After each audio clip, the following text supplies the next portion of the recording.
Hoy vamos a estar hablando acerca de la verdad del Evangelio o el Evangelio de la verdad, porque algunos dudan acerca de este Evangelio, aunque hay hechos históricos relevantes, hay hechos científicos que comprueban la veracidad de la palabra y hay documentación bíblica que nos dice que es verdad la vida, el ministerio de Jesús, el Evangelio que hemos recibido.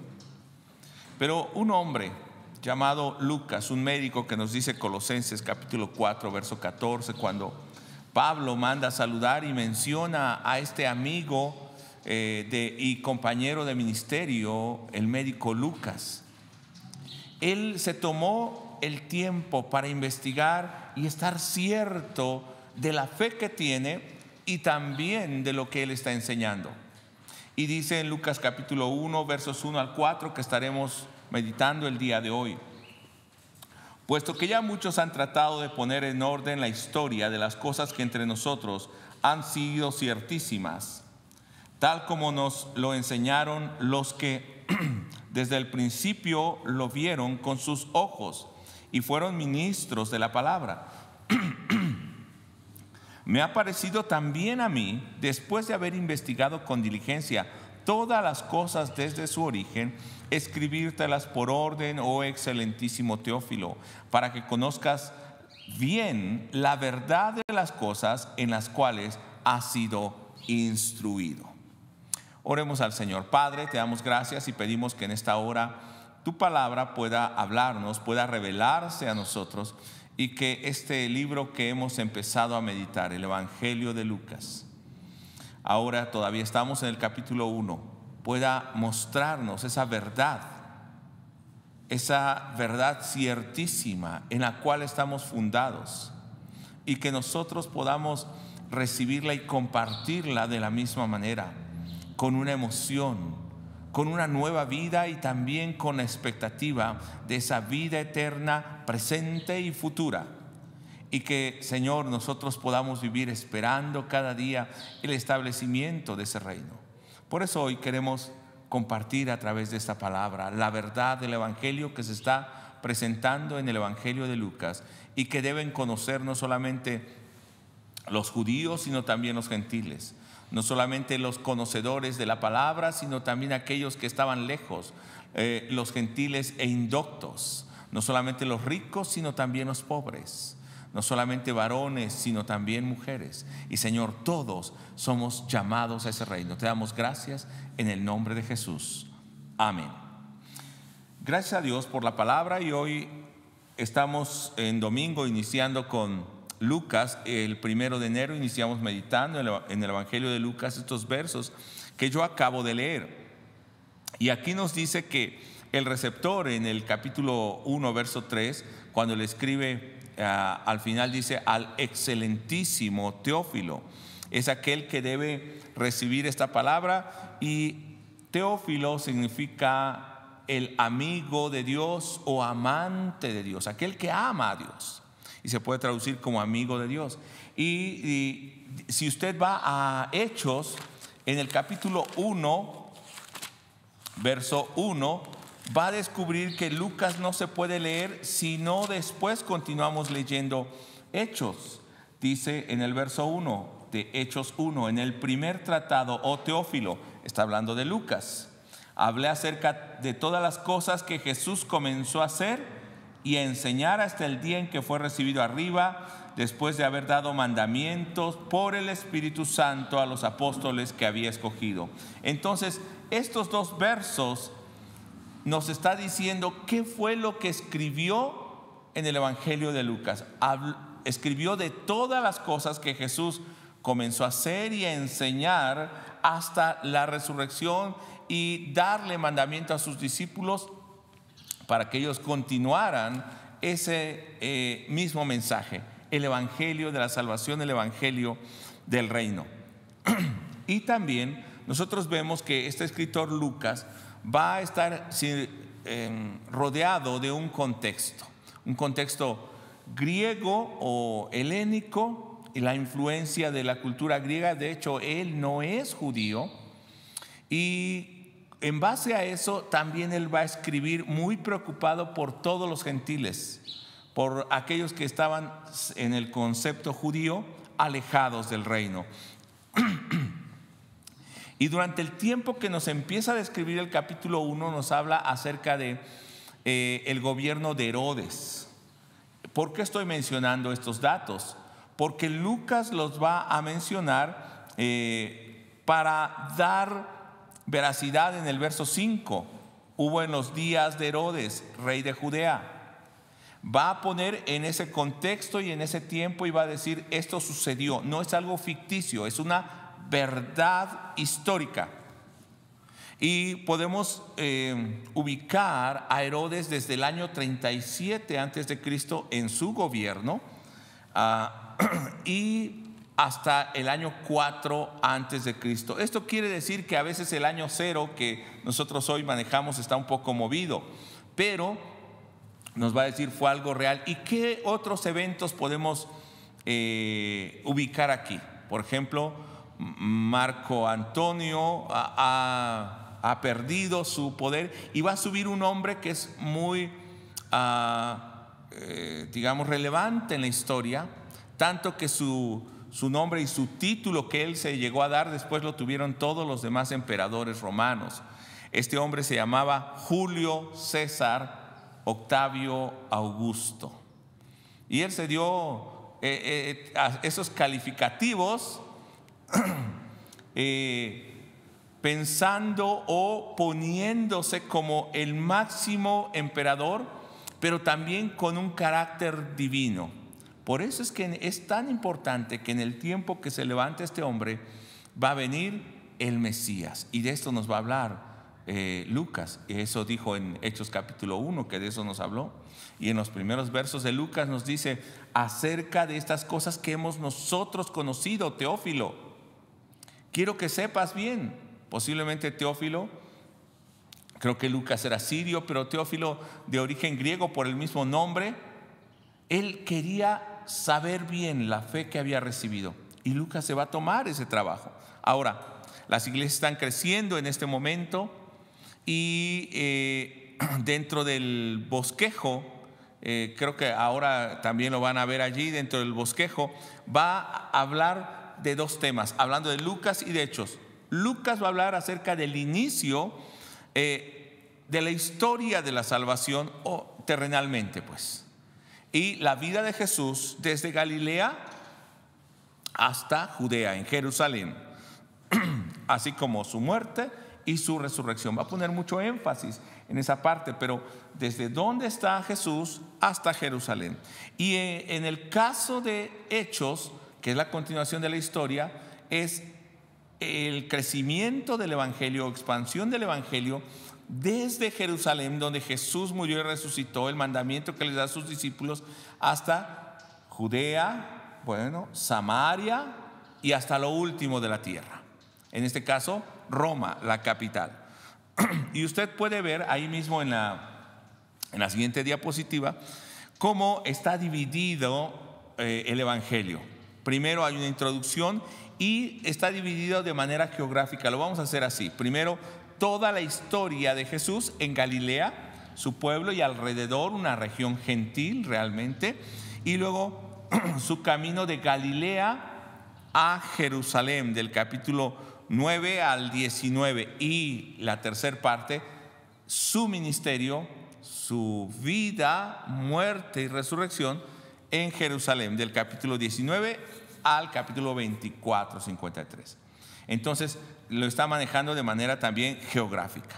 Ahora, ¿qué razones tiene Lucas para escribir este evangelio? Si ya podemos ver Marcos, y Mateo parece que usó parte de Marcos para escribir el evangelio, pero Lucas, siendo griego o con influencia griega, médico, caminando con Pablo, investigando acerca de la fe que él tiene, va a tener 4 razones principales. Y creo que aquí es donde nosotros debemos pensar hasta dónde llega nuestra fe y hasta dónde nosotros queremos conocer al Señor. Él hizo un trabajo de investigación y hay una razón histórica: dejar evidencia de lo que había pasado, investigar los sucesos, ponerlos por escrito y dejar evidencia.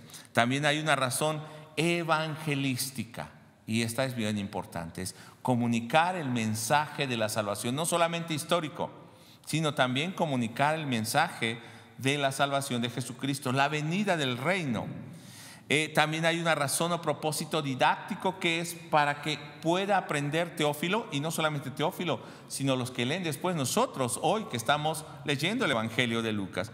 Y hay una razón geográfica, geográfica en el sentido de, o un factor geográfico, en el sentido de que nos va a mostrar cómo viene el ministerio de Jesús hasta Jerusalén, sucede lo que los profetas habían dicho en Jerusalén, y cómo a partir de allí hay una expansión del Evangelio hasta México, Ciudad de México el día de hoy, no solamente Roma, hasta Ciudad de México. Ahora, ¿cuál sería el siguiente paso si nosotros vamos de esta manera en ese Evangelio? Si hemos recibido ese Evangelio, nosotros tendríamos que continuar la expansión de ese Evangelio. Hablemos primero de la verdad histórica y la verdad bíblica. No solamente es suficiente estar convencidos de que Jesús vino y dividió la historia, de que Jesús nació físicamente, y esto es lo que Lucas nos va a estar diciendo en los primeros versículos de su Evangelio. Dice en el verso 1: puesto que ya muchos han tratado de poner en orden la historia de las cosas que entre nosotros han sido ciertísimas. Las sabemos y algunos las han escrito. En este caso tal vez hablaba de Marcos y otros escritos que se hablan sobre dichos o enseñanzas solamente, pero que no estaban ordenados. Pero también Él quiere ir más allá. Y si nos damos cuenta en Lucas, no voy a entrar hoy a detalle ahí, pero en Lucas, desde la narración, más bien la aparición a María, o la revelación a Zacarías y a Elizabeth, diciéndoles que vendría Juan el Bautista y el Mesías Jesús, también aquí nosotros podemos ver que no solamente es una verdad histórica, sino es una verdad bíblica, porque era el cumplimiento de lo que Malaquías había dicho. En un momento lo tocaremos. Entonces, cierto, pasó todo eso, pero eso que estaba pasando en la historia cumplía lo que Dios había dicho por los profetas. Voy a leer Lucas 1, ahora sí, versos 1 al 3 que leímos al principio. Puesto que ya muchos han tratado de poner en orden la historia de las cosas, y esto es muy importante, que entre nosotros han sido ciertísimas. Estamos seguros, pero quiero dejarlas por escrito. Verso 2: tal como nos lo enseñaron los que desde el principio lo vieron. Es algo que nosotros no solamente oímos, fuimos enseñados. Y cuando habla ahí de enseñar es, fuimos, aunque a algunos no les guste esta palabra, pero fuimos catequizados o fuimos instruidos, fuimos adoctrinados en estas cosas. Por los que desde el principio lo vieron con sus ojos. ¿Quiénes fueron estos? Los apóstoles, los otros discípulos que caminaron con Jesús. O sea que Lucas tuvo este trabajo de estar con ellos investigando, preguntando. Dice, y fueron ministros de la palabra. ¿De quién está hablando? De los apóstoles, pero si nosotros vemos luego, vamos a ver que también Lucas convivió con Silas, con Timoteo, con otros colaboradores de Pablo, y a través de ellos también conoció el Evangelio. Verso 3: está bien, yo lo recibí de ellos. Está bien, usted escucha la palabra y hoy escucha la predicación, pero no se quede con eso, hermano. Dice en el verso 3: me ha parecido también a mí, después de haber investigado con diligencia. Yo me tomé también el tiempo para ir a la palabra, para preguntar, para ser instruido, aunque ya me habían enseñado. Me tomé el tiempo para meditar la palabra, me tomé el tiempo para estudiar.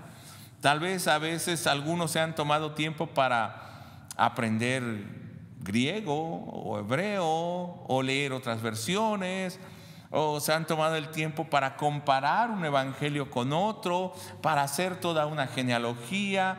No sé, han estado buscando y buscando, pero no con el afán de conocer solamente, sino con el afán de conocer a aquel que se está revelando, que nos dijo Hechos 1, ¿se acuerda? A Jesús, a conocer a aquel que hizo milagros, lo que enseñó, el mandamiento que dio a sus discípulos. Esto es lo que quiero enseñar o que quiero aprender de Jesús. Y dice, después de haber investigado con diligencia todas las cosas desde su origen, escribírtelas por orden, oh excelentísimo Teófilo. ¿A quién escribe Lucas? Dijimos al principio, a Teófilo. Entonces estas palabras deben ser recibidas y conocidas por aquellos que aman a Dios. Teófilo significa esto. No sabemos si solamente es el nombre de una persona, pero independientemente de eso, Teófilo significa aquel que ama a Dios, el amigo de Dios. Teos, Dios, filos, amor, pero es un amor de amistad. Entonces sería el amigo de Dios. Entonces esta palabra, este evangelio es para ti y para mí, los amigos de Dios. ¿Qué propósito tendría? Veamos este punto 2. ¿Qué propósito tendría Lucas al hacer todo ese trabajo e investigar el evangelio?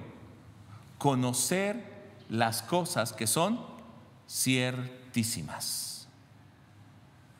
No tener duda, o sea, no dejar lugar a duda acerca del evangelio. No solamente lo histórico, no solamente el cumplimiento bíblico. Iba a decir, ¿cómo? ¿Solo el cumplimiento bíblico? ¿No eso es todo?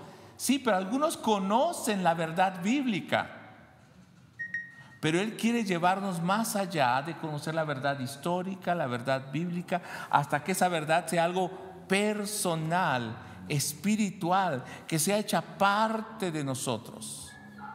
No solamente es conocer lo histórico, estar convencidos, conocer lo bíblico y decir es correcto y Dios lo había dicho y se cumplió, pero conocer esa verdad que nosotros podemos vivir. Verso 4 de Lucas 1 dice: para que conozcas bien. ¿Quiere que conozca más o menos? ¿Quiere que tenga un panorama? ¿O quiere que conozca a profundidad la verdad?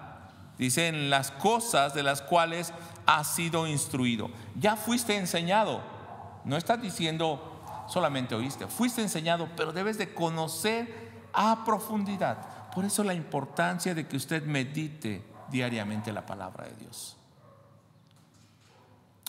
He escuchado a personas creyentes que dicen: yo no leo mucho la Biblia, prefiero solamente orar porque la mucha letra mata.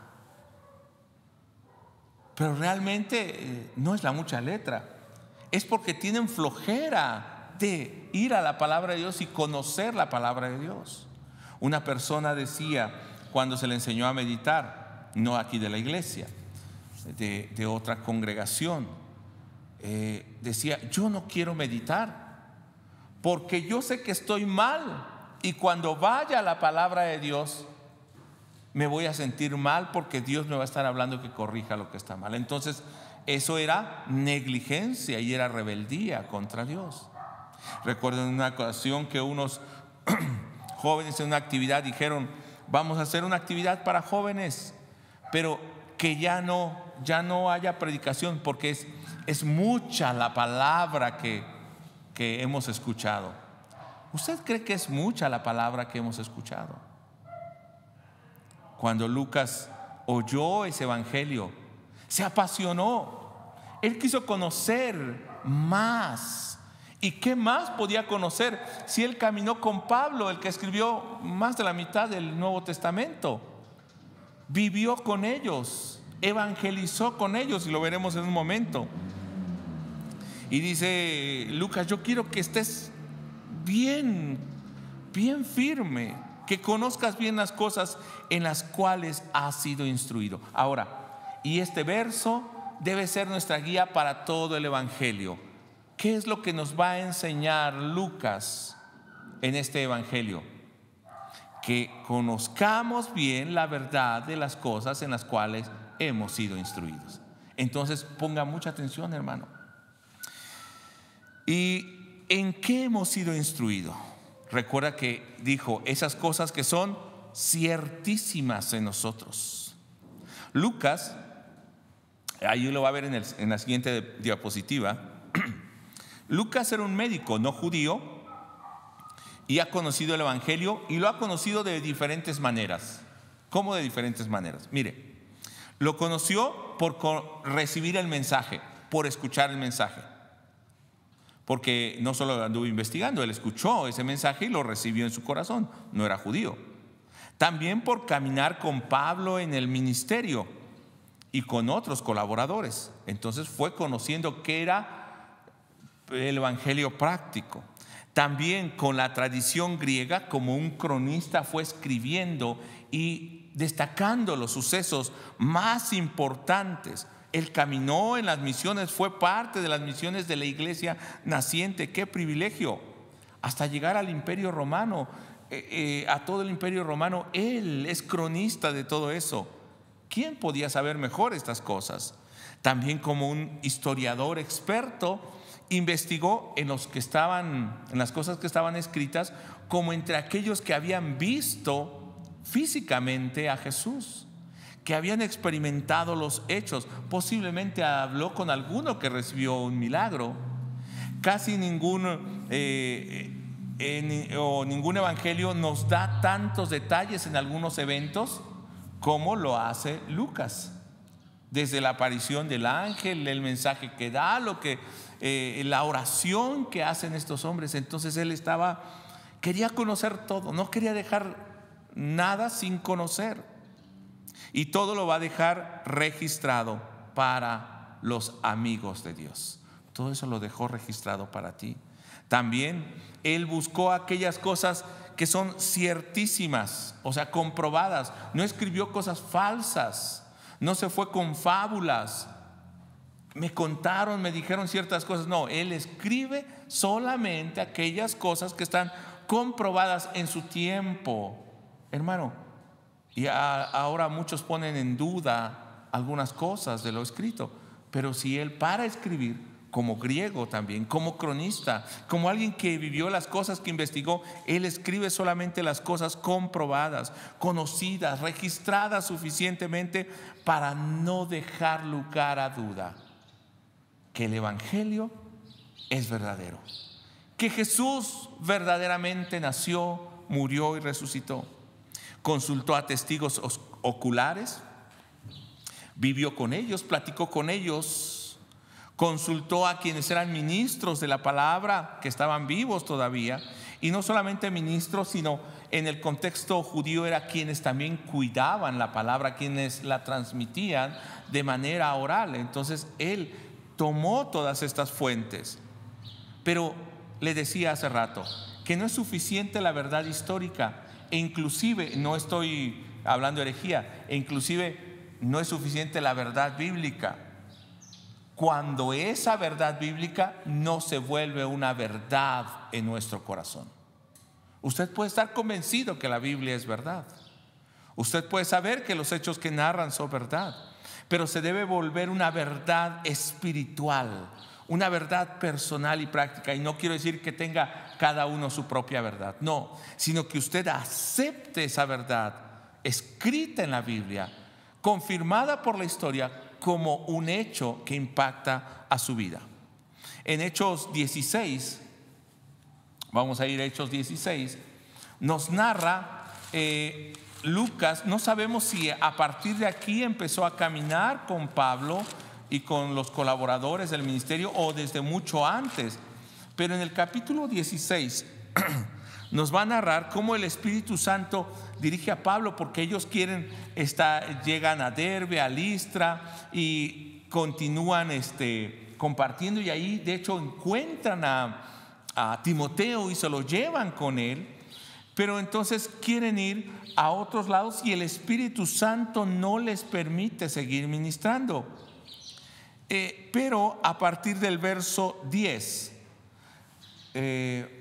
nos va a decir que Pablo vio en el verso anterior, en el 9, en visión a un hombre macedonio Y entonces, a partir del verso 10, ponga mucha atención, porque Lucas se incluye dentro de este grupo que está llevando el evangelio, que es el grupo misionero. Eso quiere decir que él desde antes ya había conocido al Señor. Verso 10: cuando vio la visión, enseguida procuramos partir para Macedonia. ¿Qué dice Lucas?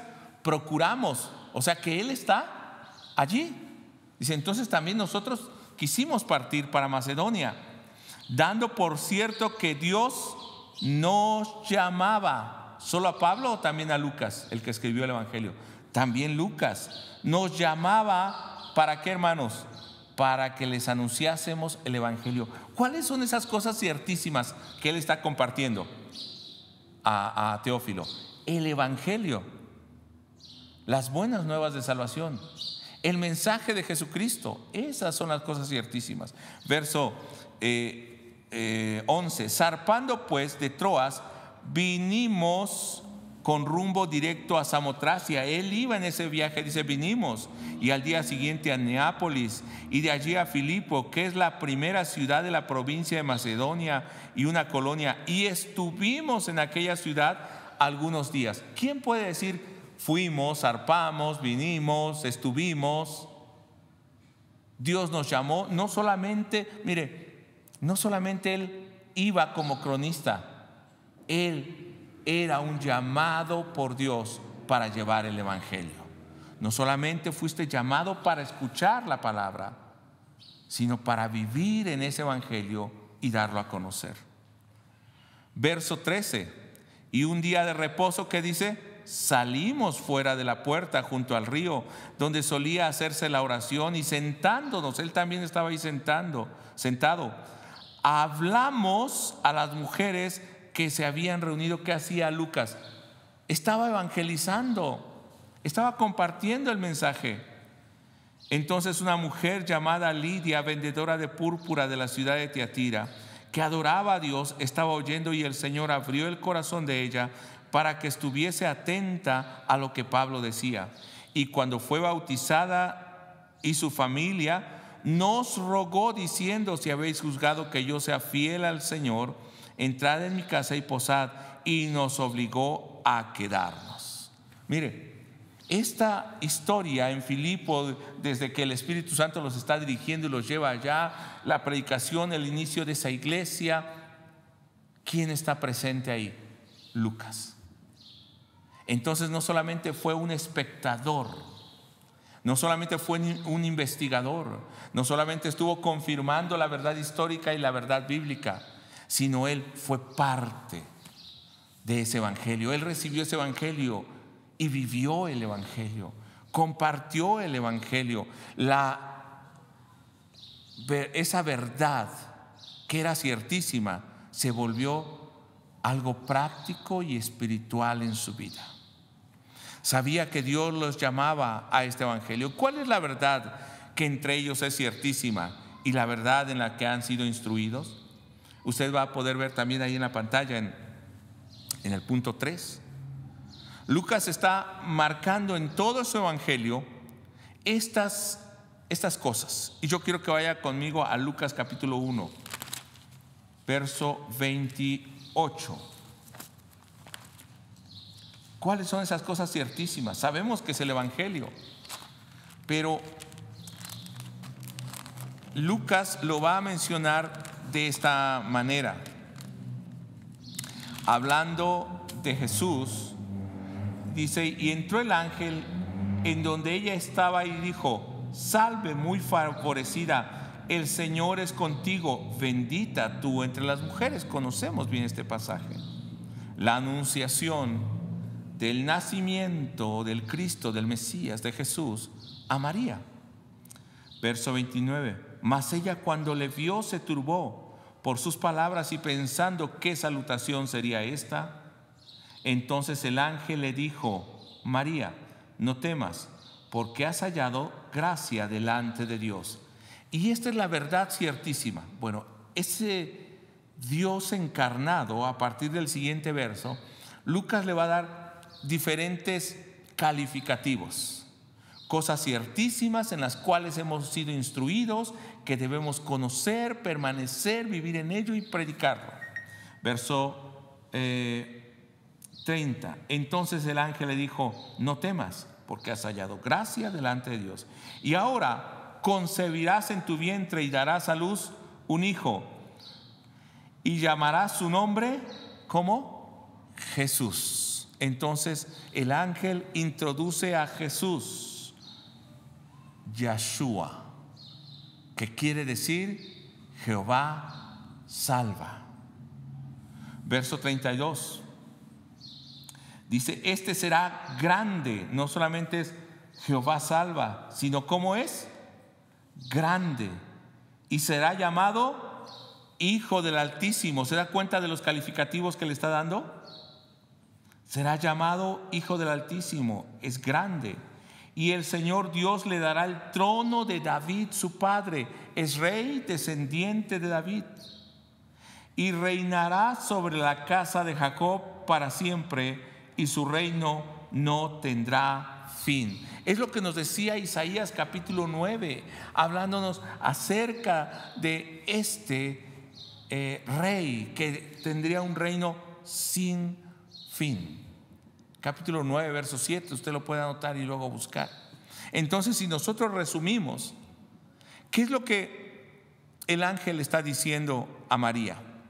Le está presentando a Jesús, que va a ser grande, Hijo del Altísimo, quien recibe el trono de David, quien es un rey sobre Israel y que tiene un reino sin fin. Esta es la verdad en la cual ha sido instruido, oh amigo de Dios, oh excelentísimo Teófilo, oh amado hermano. Esta es la verdad del Evangelio. No hay otro Evangelio, no hay otra verdad que podamos compartir.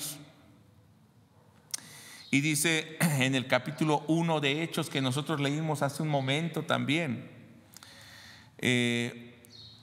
verso 1: en el primer tratado, Teófilo, hablé acerca de todas las cosas que Jesús comenzó a hacer y a enseñar. Va a hablar entonces de todas las cosas que hizo y que enseñó, hasta el día en que fue recibido arriba.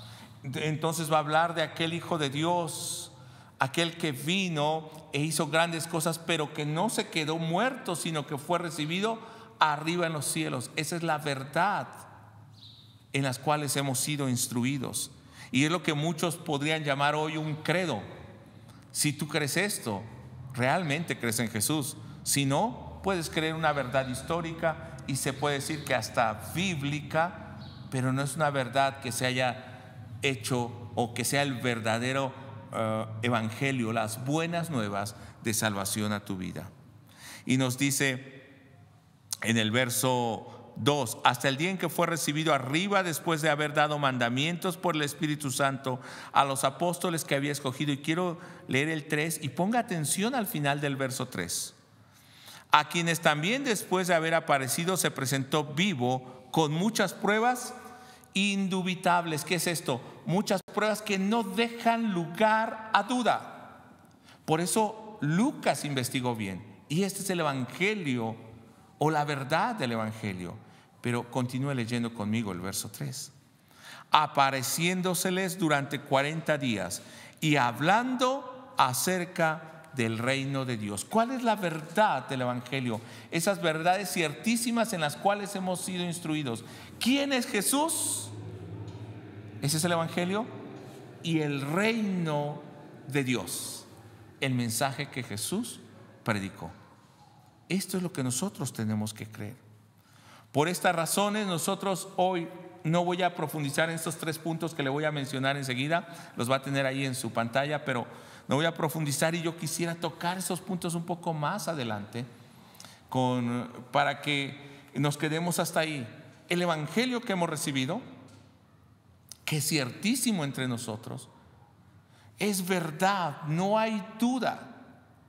Pero no te debes quedar solamente con una verdad que concibes en tu mente, sino una verdad que te lleva a vivir en el evangelio como Lucas lo hizo, a conocer cada día más de ese amigo que tú tienes, Teófilo, amigo de Dios, a conocer a Dios, para que entonces tú puedas conocer que Él es el Rey, su reino es eterno y tú eres parte de ese reino al que te está invitando, si tú recibes o aceptas la invitación de Jesús. Estos 3 puntos que quiero que tú veas y que son verdad también, es la concepción de la naturaleza y propósito totalmente divino en Jesús, porque Dios ya lo había hablado y traía al Mesías con un propósito. Entonces, lo que Lucas está escribiendo es ese propósito divino de Dios para que el hombre pueda entrar en su reino. Segundo, la verdad bíblica, la verdad de Dios, la verdad bíblica en cuanto al cumplimiento de aquella profecía que nosotros encontramos en 2 de Samuel 7, cuando Dios le dice a David que de su descendencia va a venir uno que va a ser rey eternamente y su trono no será quitado ni será movido. Cuando tú duermas se va a levantar uno. Y de estos puntos yo quisiera hablar a profundidad en otro día, o los hermanos que están predicando entre semana posiblemente hablen de esto. Hermano, a través de la venida de Jesús nosotros vemos el cumplimiento de lo que Dios había dicho. Es verdad, cuando Jesús viene, y ahora Lucas lo escribe, nos dice, es verdad todo lo dicho, pero yo les hablo acerca de lo que Él hizo y les hablo acerca del mandamiento que dio. Entonces, aún nuestra propia vida, el que hayamos alabado a Dios, el que estemos predicando el Evangelio, es parte de esa verdad ciertísima en la cual hemos sido instruidos, en la cual permanecemos, en esa verdad, la cual predicamos. Así como Lucas, vamos, no solamente creímos y oímos, vamos y predicamos, vamos a las misiones, compartimos lo que hemos recibido. Y yo quiero, Teófilo, amigo de Dios, que tú conozcas a ese amigo que yo tengo. Y también la presentación de un reino sin fin. Este verso sí lo voy a leer, que es Isaías 9, verso 7. Y voy a ir concluyendo este tema, volviendo después a Lucas capítulo 1. Voy a leer desde el verso 6. Desde el 4 voy a leer. Porque tú quebraste su pesado yugo y la vara de su hombro y el cetro de su opresor, como en el día de Madián. Dios quebró nuestra opresión. Porque todo calzado que lleva el guerrero en el tumulto de la batalla y todo manto revolcado en sangre será quemado, pasto del fuego. Porque un niño nos es nacido. Aquí es donde va a suceder todo esto. Hijo nos es dado y el principado sobre su hombro, y llamará su nombre admirable, consejero, Dios fuerte, Padre eterno, príncipe de paz. Esta es la verdad acerca del Evangelio. Si presentamos a este Cristo, esto es la verdad. Verso 7. Lo dilatado de su imperio y la paz no tendrá límite sobre el trono de David y sobre su reino, disponiéndolo y confirmándolo en juicio, en justicia, desde ahora y para siempre. El celo de Jehová de los ejércitos hará esto. Y regreso a Lucas capítulo 1 y terminamos con estos versos que leímos al principio, versos 1 al 4. De esto nos va a hablar Lucas, esa verdad que se había escrito y que ahora es real. Él la vivió, la palpó, la escribió, la compartió, y ahora se le escribe al amigo de Dios, Teófilo. Puesto que ya muchos han tratado de poner en orden la historia de las cosas que entre nosotros nos han sido ciertísimas, tal como nos lo enseñaron los que desde el principio lo vieron con sus ojos y fueron ministros de la palabra, me ha parecido también a mí, después de haber investigado con diligencia todas las cosas, desde su origen, escribírtelas por orden, oh excelentísimo Teófilo, para que conozcas bien la verdad de las cosas en las cuales has sido instruido. Yo no entiendo cómo hay creyentes que dicen que no necesitan ir diariamente a la palabra de Dios, que se dejan llevar de visiones mentirosas o de palabras que otros dijeron o de falsas doctrinas. Cuando tenemos la verdad escrita, que hombres como Lucas se tomaron el tiempo para que nosotros las conozcamos hoy y conozcamos esa verdad ciertísima, que Jesús es el admirable Dios fuerte, consejero, Padre eterno, y lo dilatado de su imperio no tiene fin. Yo no entiendo cómo alguien puede llamarse cristiano sin conocer a su amigo, sin conocer a Cristo, sin vivir la vida del evangelio diariamente. No podemos llamarnos cristianos de esa manera. Y yo quisiera que hoy, en este primer domingo, haya una reflexión en nuestra vida para que no hayan buenos propósitos. Hermano, eso no se cumple. Para que haya una decisión hoy de empezar a caminar conociendo al Señor día a día. Día a día. Cada día le conozcas más, para que entonces puedas estar cierto de esa verdad que te lleva a la salvación. Oremos y demos gracias a Dios en esta mañana. Padre, muchas gracias por la vida de mis hermanos que pueden recibir la palabra, que son llamados amigos de Dios, por el trabajo de tantos hombres como Lucas, como Timoteo, como Epafrodito, como Pablo, como Marcos, como estos hombres y mujeres que entregaron su vida por el evangelio y que además se preocuparon porque nosotros conociéramos la verdad de Cristo y hoy podamos vivir en el reino de Dios. Señor, despierta en nosotros ese amor por tu palabra para poder conocerte y amarte verdaderamente como eres. Señor, despierta en nosotros esa pasión por caminar cada día en tu evangelio, por llevarle a otros amigos de Dios esa palabra que es cierta, que es verdadera, esa palabra que salva, esa palabra que permanece para vida eterna. Hoy, Señor, oro por mis hermanos y por cada uno de los ministros de esta iglesia, porque cada uno de los que hemos recibido tu palabra somos llamados ministros tuyos, llamados a servirte y llamados a publicar el evangelio verdadero, la verdad del evangelio el día de hoy.